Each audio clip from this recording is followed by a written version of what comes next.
Hello and welcome. So today I thought it would be really fun to give you guys a video to kind of do some desk stretches or stretches you can do in your seats. So a lot of us are still working from home and so it's a lot of sitting, probably not in the best chairs possible. So let's go through some stretches that you can do at home and at your desk and in between different things that you're doing for work, and kind of just have a little fun with it. Take a nice little break, breathe, kind of get the work out of the way, and let's just go ahead and get started. So a lot of things that I've been hearing in class is that people are having a lot of lower back tension or hamstring tension. So I thought this would be a good opportunity to kind of show you guys some stretches for that mostly. So what you're gonna do is you're gonna find a chair, preferably one without wheels, and make sure that you're sitting on the edge of the chair and your back is straight. You're going to cross one leg up and over, bringing it to a number 4 to sit right here. So make sure that that foot is flat. We're going to press down from where the calf and the thigh meet. So not on the knee, but just right below it. Give that a little press down here. Now, if you want a little extra, you can tilt that ankle upwards and allow that hip to drop down as if it's going towards the floor here just a little bit. And we're just gonna hold that for like 3 or 4 seconds, and then you can switch. So you wanna do it on both sides. So just a nice little press down, tilting that foot up, and then moving on to your next thing. Now I would do it a couple times.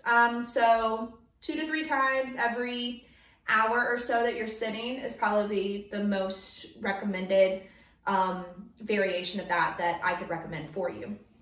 So another one that you can do if you're experiencing a lot of tightness in the hamstring is having that foot straight out. Let me move my chair back so you guys can see.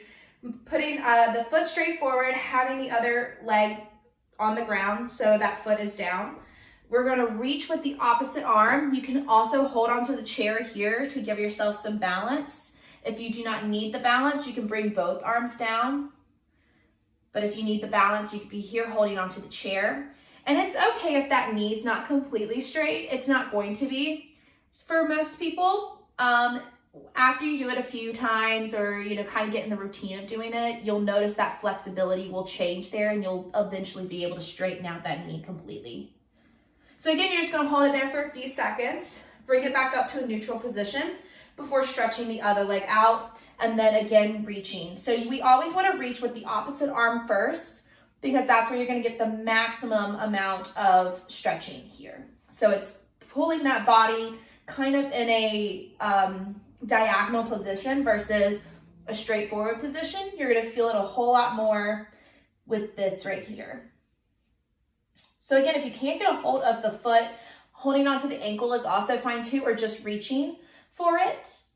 That's also completely fine as well. You'll still feel the stretch. And then bring it back up again to a neutral position. Now, what comes with tight hamstrings also comes with a tight back.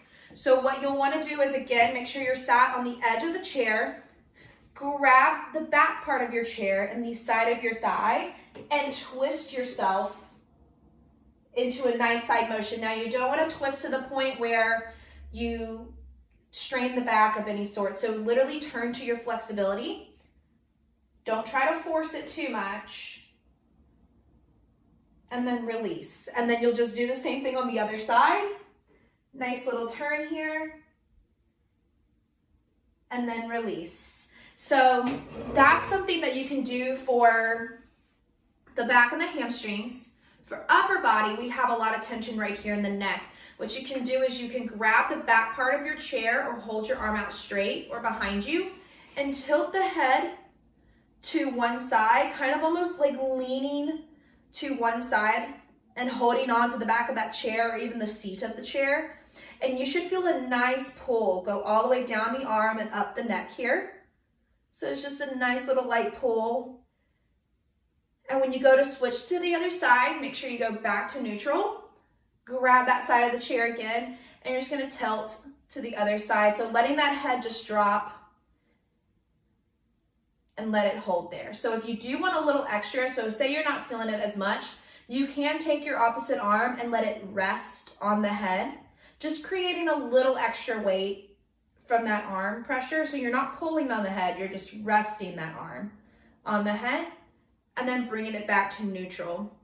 Another really good one that's super easy to do at your desk, especially say you're typing a whole bunch of emails, doing a whole bunch of reports. We're sitting like this, right? So in between those, interlace those fingers and arch through that back. So since we're sitting on the edge of our chair, our goal is to get our back as close to the back part of that chair as possible, but keeping our hips and stuff up here in the front at the edge of that chair. So we're not scooting back into the chair, we're just leaning back. So here, I'll show you guys.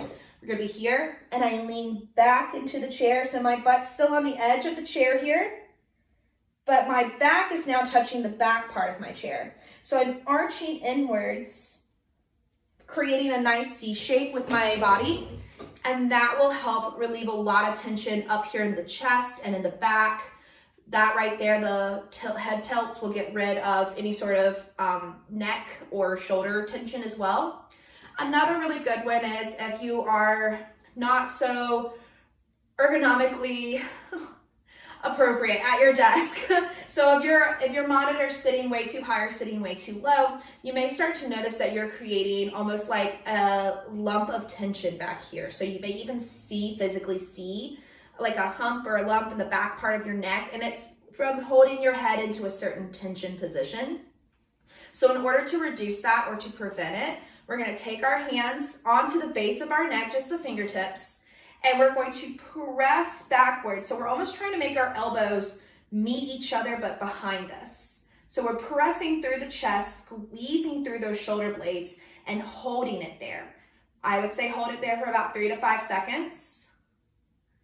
And then release, bringing it back to the front, and then reset, squeeze again for your second round of it. So each of these exercises, I would say to hold the position for about 3 to 5 seconds and then do them 2 to 3 times.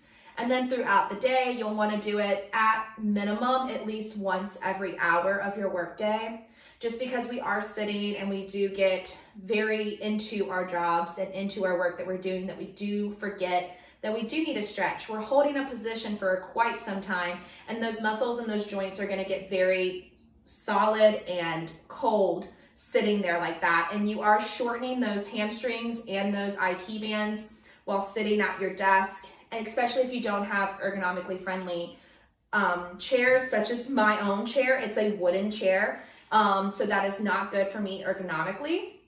And my desk is literally my laptop, so it's also not very good. So it's very important that if you notice where your positioning is, if it's not ergonomically friendly, where you're sitting in a perfect position all day, it's important to do those stretches throughout your work day. And then even before working out, those are great stretches to do as well, just to get those muscles nice and warmed up. So hopefully you guys found this very helpful and you guys enjoyed it.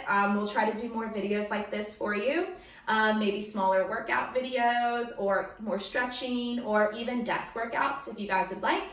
Feel free to email us with the fitness center and let us know your questions, comments, concerns, or feedback. We really appreciate it. Thanks, guys. Have a good one.